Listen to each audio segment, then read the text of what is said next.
Why are we giving the blessing to this? And I thought Daryl's mom show was going to say no, but she said yes some kind of way.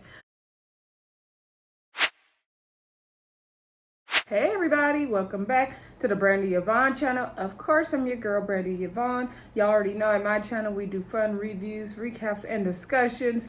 This video, we are talking Owns, Family, or Fiancé. This is season 3. I think it's episode 7. I'll have it right in the description. It's Miya and Darrell. He said, his mom said. Before we get into anything, don't forget to click that thumbs up button if you are enjoying this video, which I know you already are. Don't forget to share it with your family and friends and your social media. Don't forget to comment down below. Let me know your thoughts on this episode or this video. Also, thank you for subscribing. Once you do click that subscribe button, I wholeheartedly appreciate you doing that. Let me know you subscribed in the comments once you do it. All right, so let's get into this episode. As you guys know, since I've been doing reviewing Family or Fiancé for a little while now, just a little while. It's more discussion based, and we're going to talk about everything that happened in the flow of the show. But the nice thing with Family or Fiancé, it's an easy show to review because the setup and the format of the show is pretty much the same every time, unless they have extreme circumstances as they did at the end of this episode, which we will talk about later. All right, so episode is about Miya and Darrell. I think they were living in Pittsburgh, Pennsylvania. He moved to Florida. They met. They get, they're driving to the house, and they're talking about the concerns they have and all the issues. They enjoy the scenery. They got to the house. Darryl was like, oh, look at Owen got us in the house. He was doing the most. Anyway, he kind of was breaking the fourth wall a little bit. So they talked to Dr. Tracy. Dr. Tracy asked how they met, of course. And so they met on a social media network dating platform. Anyway, they didn't say what site or anything like that. And so Darrell had just got out of the last relationship 2 years prior. Miya had only been out of her last relationship 3 to 4 months prior, and she had been married to her ex for 20 years. I feel like she hadn't really taken the time to heal and grow, in my opinion. Also, they both were living in Pittsburgh, but then he moved to Florida for business reasons, but they decided to keep the relationship going. It wasn't love at first sight for Miya. She didn't want to rush into anything. She felt like, she could be moving too fast, which she was. Dr. Tracy asked, what are the concerns of the family? What's going on with that? They said they're concerned about the trust issues, and Darrell let it be known that he's kind of a ladies' man. He's dated a lot of women out around town. He's a single man. He was dipping in and doing his thing around town. No shade to Darrell. I don't see it, but maybe if I was and maybe his age, maybe then I would be into that. Anyway, so also Dr. Tracy asked Darrell how many times he's been engaged. He said one other time. She's like, well, I didn't heard. How come I heard about more engagements than that? So then he's like, well, I don't really count the other first time because my mom kind of forced me into doing that. And I'm really, care about what my mom says. And she could be really opinionated. And he was saying his mom could hold a grudge and all this stuff. So then Dr. Tracy got onto the trust issues Miya had. So I guess there was a situation at the beginning of Darrell and Miya's relationship where Darrell had got a new house in Miami and he invited everyone down to the house. And so he said that his mom and his aunt invited the ex down to the house to visit as well. I guess the son was going to be there, bringing the son and all that, because he shares a son with his ex. So Dr. Tracy's like, well, how did the infidelity happen? He starts out saying my mom and my aunt. And so she was like, don't you think it's kind of weird to start out, I cheated I slept somebody else with my mom and my aunt. He's like, I know, but you don't know my mom. Let me explain. So then he goes on to explain that the mom and the aunt begged the girl to come. And the mom and the aunt was like, oh, she wants to go down to the water, but she's scared. Could you go with her and help her? And so there's a picture. I guess the mom or the aunt took a picture of Darrell and his ex and the son in the water together, and they look like a happy family somehow. I don't even know how Miya got the picture into her. It looks like it's a big old happy family. Josh Tracy's like, well, how did you end up having sex with her? He said, drinks, get the flowing one night. And that's how they ended up sleeping together. And so the ex, I guess, had called Miya and told her everything. And so Dr. Tracy's like, well, do you trust Daryl? And she was like, no, I don't. And then Dr. Tracy's like, well, there's no way you're going to build trust.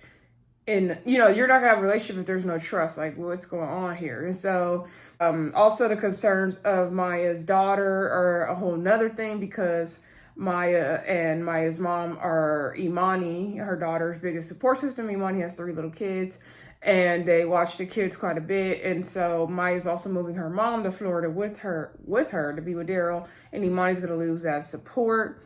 So on Maya's side, she has a friend. I think her friend name was Diane is coming. Her daughter, Imani, and the other daughter's name was it Kaya or something like that. And then on Daryl's side, he had his mom, Sandra, his dad, Daryl, and his auntie, Kim, I believe. So anyway, they're going to play 2 games. Y'all know the games be the same. Every time they just give them a different name. Daryl's going to do Truce in a Hat with Maya's family. Maya's going to do Red Hot flashcards, something like that, with Daryl's family. Okay, so the families arrive. Daryl's mom is tired of meeting all the Daryl's women. She already told him, stop introducing me to these women. He always want to bring these different women to the house, and that's her issue with him. The auntie basically feels the same way. The daddy really ain't saying much. And I gathered that the daddy don't get to say much because the mama say it all, right? So anyway, Diane and Imani and Kaya are concerned about Daryl's wandering eyes, him being a cheater, and his family not really accepting Miya. So everybody gets to the house. I think her family got there first, and they're like sitting in the kitchen. Then they hear Daryl's family arrive, and they're all like, oh, they're so fake and phony. They don't really like how they are. And they were talking about it in the confessional as well. So then they all came to greet each other, say hi, and all that good stuff. So then they have the family meeting, right? And so everyone gets to voice their concerns. Pretty much everything already said. Like Diane is concerned about Daryl's wandering eye. Miya is, not Miya, I'm sorry. Imani is concerned because, her mom will be moving away from her once again. She's concerned about, Daryl's family really accepting her. So is the other daughter, has pretty much the same concerns. Then Daryl's dad is making sure, they really get into the marriage wholeheartedly and be there for each other. The mom is like, I was concerned with you still being a Casanova. Auntie Kim is like, I want you to take this marriage seriously this time. So they explain the 2 tasks that they're going to do. In their confessional cams, Miya is just like, she's already like, seeing that there's going to be some issues with everything going on, and her concerns about the family not really trusting Daryl. Daryl is concerned about everyone, feeling like he could be a ladies' man. So anyway, they go to play the game. So Daryl's family's question for Miya was, why do you know why your family, is having an issue with our family? And so she's like, yeah, I do, because you guys weren't really welcoming of me when I first came to the house. And so Sandra did explain when Daryl brought Miya to the house, she opened the door and said, hey, and went to her room and hid out. Because, and she explained to Miya the reason why she did that was because she told Daryl, don't be bringing no other females to my house to meet me. I don't want to meet another one of your women. And then he brought another girl, and she's like, I know how my son is, and my concern for you is getting hurt, like you getting so deep involved with my son and you getting hurt. And so that's why I was trying to protect you, because she felt like she'd be getting to know a new lady he brings, being the girl's friend, and then then he don't stay with the girl. And I kind of get the mama's point of view on that. Although the mama, we gonna get to you in a minute, girl. Also, Daryl's family is also very close with his ex still, okay, if I didn't mention that before. So, also they were asking, they somehow got on the topic of the whole situation with the ex coming down to Miami to visit. And so Miya was explaining that Daryl said that you guys, begged her to come and all this stuff. So they're like, what? Like, we did not beg her. Like, he begged her to come. She did not want to come. Then he showed her the house on like video, and then she decided to come. And so then they were like, where did she sleep at the time. And they talked about it more at the dinner table, and they were like, yeah, you know, she did not sleep. You know, she slept in the bed with him and all this stuff. And he tried to make it like, you know, you guys are the one who had this big old plot to get them back together, and that picture was from your phone. And she was like, no. Mama Sandra was like, no. Mama Sandra and Auntie Kim was like, no, we were not the ones trying to put that together. Like, that was all Daryl. So my thing is, even if they were, at the end of the day, they didn't push Daryl on top of his ex-wife. They didn't make him do anything with his ex-wife he didn't want to do. Like, this man took no accountability this whole episode. That was a whole problem for me. So let's go over to Daryl and Imani and Diana and Kaya, right? So they're asking him about, like, you know, why are you so flirty and everything with the ladies? And he's like, oh, that's just my personality. Like, that's not really who I am. And so they're like, so you are like that? And he's like, no, like, I'm a salesman, and I'm not looking at the woman to see, like, how she looks, she got it going on. I'm trying to make a sale, it's just a number for me. And then Diana's like, I'm going to have to beg to differ. Like, you have a wandering eye. And so then they're like, okay, are you going to continue to be faithful to my mom? And he's like, oh, yeah. And then Imani was like, well, why haven't you? Like, she made the table. Imani was pissed. And so he was like, you know, I feel like we're beating a dead horse. Like, that was the past and everything like that. And then they're like, well, no, like, because this is what the situation is. And so he does it. He's getting tired of everyone bringing up the whole situation with him cheating and him being a ladies' man. But it's like, that's what happened, sir. Like, it is what it is. Also, side note, all of Maya's kids are not coming with her to Florida. Only the 14-year-old. I guess the other ones are pretty much grown. Okay. So anyway, that was pretty much the end of the task, y'all. So, I mean, they kind of talk about it over again at dinner. So let's get to dinner. Y'all, they finally stopped making spaghetti the first night of dinner. First night of dinner, we got some homemade fried chicken, some homemade mashed potatoes. Okay, whatever else they had. We didn't have to have a spaghetti dinner that first night, y'all. Look at God. Anyway, so they were talking about how the task went. Daryl was saying that he felt like everything went well. He was talking with Maya's daughters, and, you know, Imani's concerned about her mom moving away, and her support system was a really big deal. And so Imani was like, you know, it's gonna be really hard for me with 3 young kids. Like, I don't have anybody else. She kept stressing, I don't have anybody else. I don't have any other family. Like, of course I'm gonna do what I gotta do, but it's really hard with 3 little ones, and my major support system is moving away, my mom and my grandma. And so they, like, were all reassuring her, like, it's gonna be okay. The mom, Maya, said, you can handle it, don't worry, like, you got this. And Sandra said it won't be forever, and, you know, I'm here, Auntie Kim is here, like, we are here, we're a phone call away, like, we will help you and support you also. So Imani did appreciate that. She's like, thank you, yes ma'am, thank you. And so I felt bad for Imani. I really, really, really felt bad for her. So the nice thing about Family and Fiancé, we always get to these other deeper issues that are going on in the family, and that's what I like about the show, because we don't have our y'all fix my life anymore, so we need something to get to these black family issues, in my opinion. So anyway, then Maya talks about how the conversation with Daryl's family went with the whole trip to Miami and the ex, and she was letting Daryl know, like, hey, your family said that you were the one that begged your ex to come. Daryl's like, oh my God, you are lying. You were set up here lying. I'm like, Daryl, I don't know what black family you were raised in, but sir, the way I was raised, you do not call your parents or your grandparents or any adult older than you a liar. You do not do that. You could say, that's not how I remember that. That's not the truth, but you do not call your mom a liar. I don't care how I may feel about my mom, good and bad, but I would not call her a liar directly to her face like that. I would say that in a much more polite way. So anyway, so I didn't like how he was just going off at the table. And then he was like, no, that's not how that went. And Maya's like, well, where did she sleep the whole time? And he was like, I don't remember where she slept. She slept on one side of the bed, and I think she slept on one side of the bed, and I slept on the other side of the bed. That's how I knew he was lying, because he didn't act like he didn't know and couldn't remember it, and he was like, him and that Han couldn't get the answer together. That's when I knew he was lying.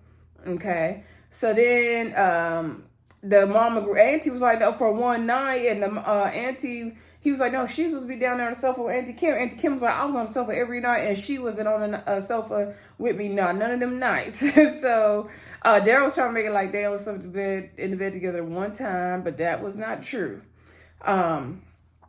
So then Darrell goes off on this tangent about how his mom doesn't really like him. His mom doesn't support anything he does. And he got an award. Was it Pittsburgh Courier or something like that? I'm not sure what he does or what the award was for. But anyway, he got an award. And he had some awards night. His mom didn't come. And she was like, I gave you a car, $100 in it.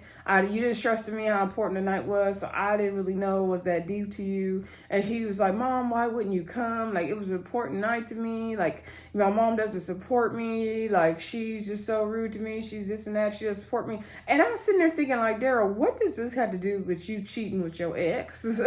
He was deflecting. He wasn't taking any accountability. He blames all of his actions on his mom. Like, I was sick of it. I was like, Maya, please don't marry this man. Also, I feel like Maya is very checked out emotionally. And we're going to get to why that is in just a second here. So anyway, nobody like stormed off from the table. Like, dinner was pretty wrapped. Mama Sandra was like, yeah, let's clear the table. And Kim's like, yeah, she tired. Like, let's go. And so then Darrell kind of got up from the table upset though. Like, everybody was done, but he was upset. And then he felt like everybody was beating up on him. And Maya was trying to calm him down. His dad came in there and he's like, no, you're not getting beat up on. You know, it's just the situation it is. And, you know, his dad was trying to give him a little bit of advice. But I think the dad know that his wife don't play. So he like, son, this is what you got to deal with. But, you know, he tried to encourage his son. We saw Mama Sandra walk into her room with her drink. She could be bothered. Okay. So Mama Sandra had me hollering this episode. So anyway, then we see the next morning, we saw them making some potatoes and bacon. This family knew how to cook, okay? They knew how to cook. So anyway, of course, you know, the couple goes to meet Dr. Tracy on day 2. Day 2 is always a lot more revealing, right? And so she's like, how did everything go, the task go? And then he's like, Dr. Tracy, like, girl, you don't know, I didn't went through it, girl. And so then he was explaining about like how his mom, you know, was beating him down. She didn't come support him. And, you know, everyone kept bringing up the thing with the past. And it's just really hard to deal with. And, you know, Imani feeling abandoned and all that good stuff. And so Dr. Tracy went on to say that, you know, she's asking Maya, who do you believe? Because the mom was saying one thing, and Daryl was saying another thing. She's like, well, who do you believe? And she's like, I really don't know who to believe. Like, I've caught his mom in lies, and I've caught him in lies. And I feel like Daryl and Sandra are pretty much the same person. And I found it really interesting that Daryl was like begging for this love and compassion for his mom. You know, you had his dad there. It's very interesting to me. And so whatever he feels like his mom just hasn't gave him this whole time he needed emotionally, right? So anyway, Dr. Tracy was saying, you know, it doesn't matter, you know, about the details of it. It matters like who, you know, what are you going to believe in this relationship? Like, how are you going to operate moving forward? She was like, both of you are operating as like little kids. You know, as kids, you deal with things, trauma, and you learn how to keep going and figure things out and deal with it. And both of you guys are operating as kids in this adult relationship. And that's exactly what I was thinking before Dr. Tracy said it, because Daryl to me was acting so much like a big old baby at that dinner table. And I didn't really see it in Maya, and then I kind of saw it later, right? And so she was like, you could choose to be in a relationship and overlook things, or you could choose to deal with them and say, hey, I need you to take accountability. Like, you know, she's like, what's it going to be? And Daryl's like, I don't understand how you can keep defining me and our relationship from 4 years and 2 days ago. Like, I don't understand. Like, I treat her like a queen now. Like, everything is good now. I don't understand. He was like, was Mozart always a painter? What did he say? Was Mozart always a painter or something? Dr. Tracy was looking like, what? She was like, I don't know what, you know, Mozart had to do with this or anything about that. I just know that you came here for a reason. Like, what did you come here for? And so he's like, I don't even know anymore. She was like, I think you came here to get healing with your mom, and we could do that right now. We can have your mom come in, and you can open up to your mom about, you know, what you need from her. And so Daryl agreed to do that. And so she also gave Maya a task to talk with her daughters, with a relationship coach. I forgot her name, Dr. Peta or something like that. Anyway, Dr. P, I don't know what her name was. Anyway, she specializes in relationship between mothers and daughters and stuff like that. So, which I would love to meet with her. So anyway, she tells so Dr. Tracy tells Maya, call in Sandra. So Miss Sandra comes in, and so Dr. Tracy's like, Daryl really wants to talk to you and all this stuff. And so then sorry guys. So then Daryl was saying, you didn't come to my big award night, Mom, and that award was a big deal to me. And I seen everybody else's parents hugging them and kissing them after award ceremony and telling them they're proud of them, and that's what I wanted, and you didn't show up. And she was like, well, I didn't know, like, you didn't stress how important it was to me and to you and all this stuff. And he was like, Mom, but I let you know. And she's like, well, I gave you a nice card. She's like, it was a really nice card I gave you. I put $100 in there. Plus I thought I was going to babysit that night.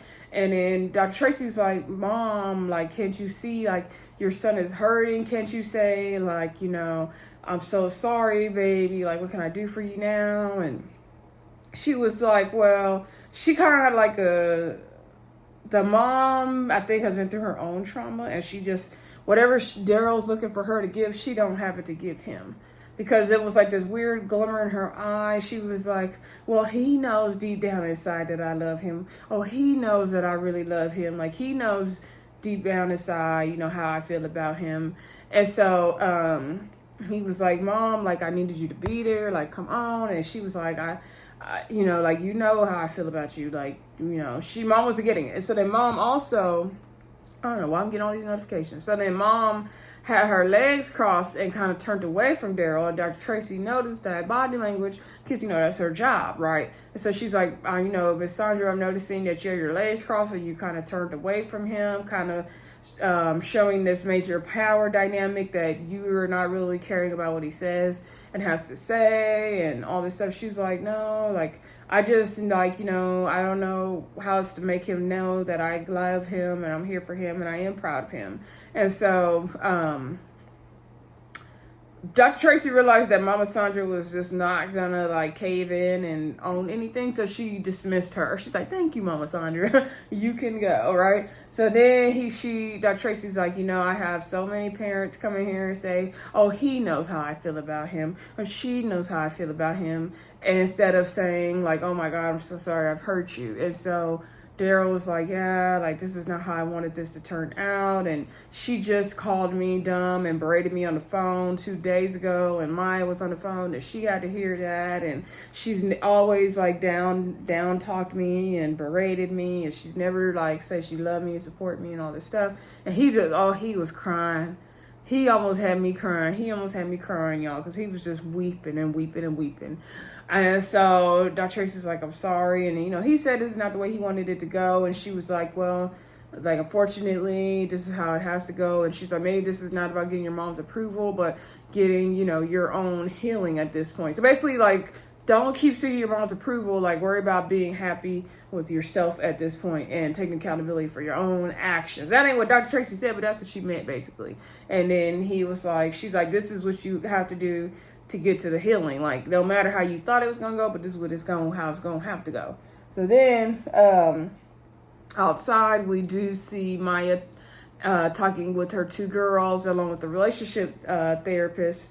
And so, she asked Maya, okay, you're the one getting married, right? And Imani voices her concerns about that. Imani said that her dad committed suicide when she was a little girl. I can't remember the age. And so after that, Imani began to really kind of act out. She would run away. She was in and out of the juvenile hall. And so Imani and Maya really had an up and down relationship. And Imani was really hurt because I guess Maya had threw a garbage bag away of, or put it on the street of some of Imani's stuff, and it had, like, the last little bit of stuff her dad gave to her. Oh, this part had me toe up, y'all. I'm trying not to cry just thinking about it right now. So anyway, Oh, I do not want to cry on here. So anyway, she said the other sister's dad that was there, Kaya, is that her name? He was there, and so when her mom got with Kaya's dad, they got uprooted and moved from, I think, from Detroit to Pittsburgh or wherever they were. So Miya has a habit of getting with these men and uprooting her whole life and moving for them. Noticing also, I don't think Miya dealt with the pain of the suicide. I do not think she dealt with it. Like, that's why I say I feel like she's emotionally checked out herself. I feel like she hasn't healed from her trauma and everything. No wonder that girl Imani was acting out and in and out of juvie and doing all this stuff and running away, because she was dealing with the hurt and pain of her dad committing suicide. And Miya found the dad's body in the back of the car. It's like the therapist said, like, you guys both experienced something really, really traumatic together. The dad dying in a really violent way. Like, you guys haven't dealt with that. And Imani's had a lot of trauma. And so, she asked them, do they want to, have a relationship with each other? And they said they do, of course. And Miya was like, letting her daughter know that, like, if something were to happen and you were gone, I would be lost. Like, I really love you, I really care for you. But, like, I don't know, she just didn't seem to have that much emotions for her. Like, she definitely felt emotionally checked out for me. Let me know in the comments if y'all felt the same way. Like, Miya just felt emotionally checked out.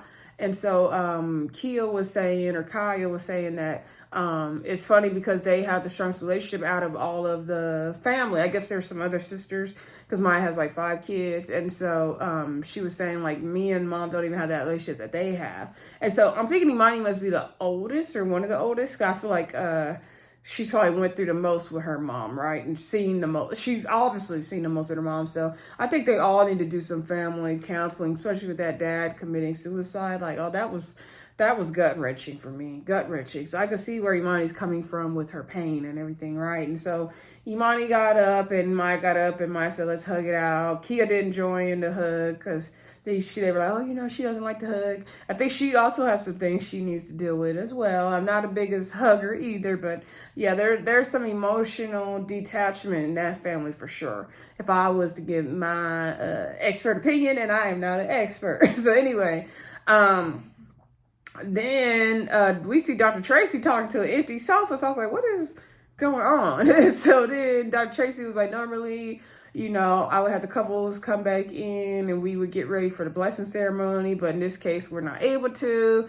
This morning, Darrell tested positive for the C-19. And so now the family has to be locked down in quarantine. I hope they get the lockdown in that house at least and be in a nice place in Cali.